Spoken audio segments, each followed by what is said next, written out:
Nigerian governors from the 36 states of the Federation have warned that any deductions made from the Federation account to finance the $418 million Paris Club loan would be illegal, noting that such actions would be deemed as contempt of court.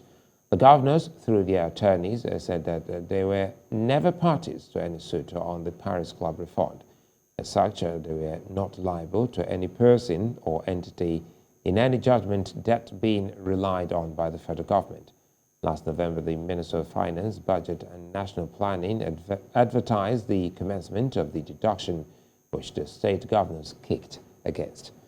Joining me to take a critical look at this story is the Chief Executive Officer, Center for Promoting Private Enterprise, Muda Yusuf. Good to see you, Muda Yusuf. And quickly here, at the beginning of the loan agreement, were the federal and the state signatories to the facilities, and did they bear joint liabilities?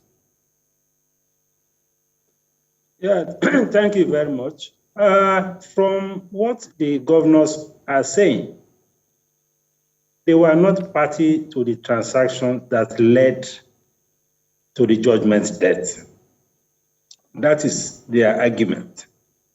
And to the extent that they were not party to the transaction that led to that judgment debt, they should not be liable. And that is their position. And the issue we are faced with now, we have two components.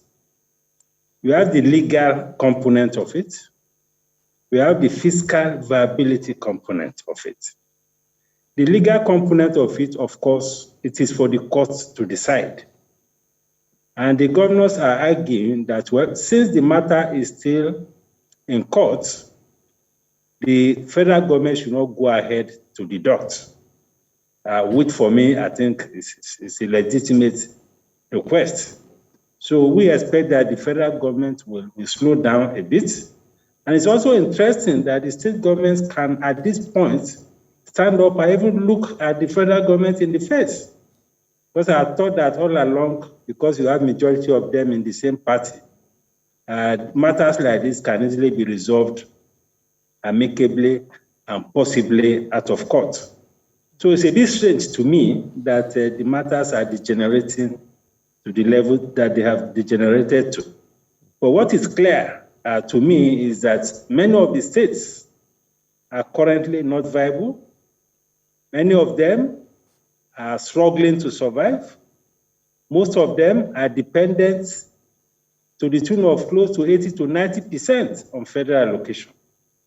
And because of what has happened to the remittance to the FAC account, particularly on account of subsidy, the FAC account itself, the Federation account itself has been severely depleted. So even on top of that, there's not a decision to effect any deductions, then we may see a total bankruptcy of many of the states. You know, talking about deduction, let me jump in here. There seems to be another deduction, because if you look at or attempt for another deduction to be made, and looking at the other angle of a consultant that sued the government and won, and the federal government of Nigeria has said that the said consultant will be paid from the allocation of the states since they contracted the consultant. How justified is this move? Even that has been disputed by the state governments. I mean, from what we heard from the chairman of Governors Forum, they practically dissociated themselves from the engagement of the consultant. They sounded as though they were not party to it, or they were not even adequately consulted on the terms of engagement of the consultant. So both on the ground of the consultants and the issue of judgment debt, the state governments are not agreeable to it. So at the end, I think this will also end up in court. And so whatever way we look at it, the states are not comfortable. Now, you just said the states are not comfortable. Is there a middle ground if the states are that broke? Well, the middle ground is to seek a political solution. Most of them are in the same party. I'm even surprised that it has to get to this level. So if there is proper engagement, rather than resorting to these litigations, I think that may be the way out. But what is clear is that many of the states they don't have the capacity to absorb that kind of shock. Many of them are even serving existing debts. Some of them have legacy debts that they are still grappling with. So it will be very difficult for many of them to survive, even to pay salaries or even deal with very basic obligations, financial obligations in their states. So I think a political solution will be the way out. Muda Yusuf, many thanks for speaking with us. He's Chief Executive Officer, Center for Promoting Private Enterprise. Thanks for your time. Thank you very much. Thank you.